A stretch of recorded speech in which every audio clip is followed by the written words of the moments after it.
احمد مجتبی امام الانبیاء حضرت محمد مصطفیٰ صلی اللہ علیہ وسلم کے دربار میں ہدیتاً تحفتاً عقیدتاً پیش کرتے ہیں، قبول منظور فرما۔ سرکار عبد قرار صلی اللہ علیہ وسلم کے توسط سے تمام نبیین، صدیقین، شہداء، صالحین، شہداء بدر، شہداء حنین، شہداء احزاب، شہداء کربلا، اشرا مجھے سرسکو امہات المؤمنین پیران پیر رضی اللہ تعالیٰ عنہ، سچے نقشبندیہ، سربندیہ، قادریہ، حضرت آدم علیہ السلام سے لے کر اس گھڑی تک جو حقدار امیدوار ہو چکے ہیں، خصوصیت کے ساتھ ہمارے اٹک میں جو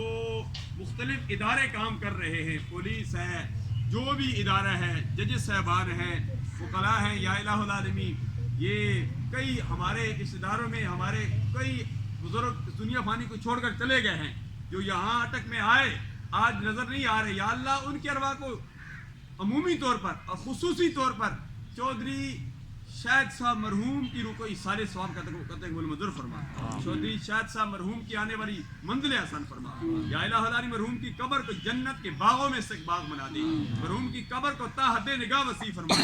تمام مرحوم کے پسماندگان کو، ان کے تمام برادری کو، ان کو تمام دوستوں کو الحمدللہ العزیز یہ صدمہ برداشت کرنے کی توفیق عطا فرما، یا الہ العالمین ہمیں بھی دنیا میں زندہ رکھ، اسلام پر موت دے، تم سب کو ایمان پر موت دے، یا اللہ میں مانگنا نہیں آتا، بے مانگے عطا فرما، یا الہ العالمین اس ملک کو ملت کی حفاظت فرما، ملک پاکستان میں نظام مصطفیٰ صلی اللہ علیہ وسلم کا نفاذ فرما، کشمیر، فلسطین، بوسنیا، چیچنیا، لبنان، جہاں کہیں بھی مسلمان ظلم و ستم کی چکی میں پس رہے ہیں، یا اللہ ان کی غائبانہ مدد فرما دے، یا الہ العالمین وہ دعائیں جو مانگنے سے رہ گئی دلوں کی جانتا ہماری ان دعاؤں کو مقبول و منظور فرما، یا الہ العالمین رحمت کی بارش نازل عطا فرما، تمام بیماروں کو صحت کاملہ عاجلہ مستمرہ نافعہ عطا فرما، یا الہ العالمین تو کرم فرما، فضل فرما، آسانیاں پیدا فرما، ہم سب کا مستقبل تابناک بنا دے، اس ملک کو ملت کی حفاظت فرما، افواج پاکستان، عوام پاکستان، نوجوانان پاکستان، ہم سب کی ماں بہن اور بچیوں کی خیر فرما، افواج پاکستان جو اس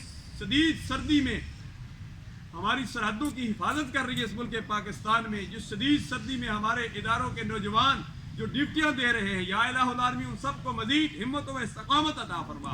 خدایا بحق بنی فاطمہ کے برقول ایمان کنی خاتمہ گردہ و تمرت کنی ور قبول منو دست قدامانی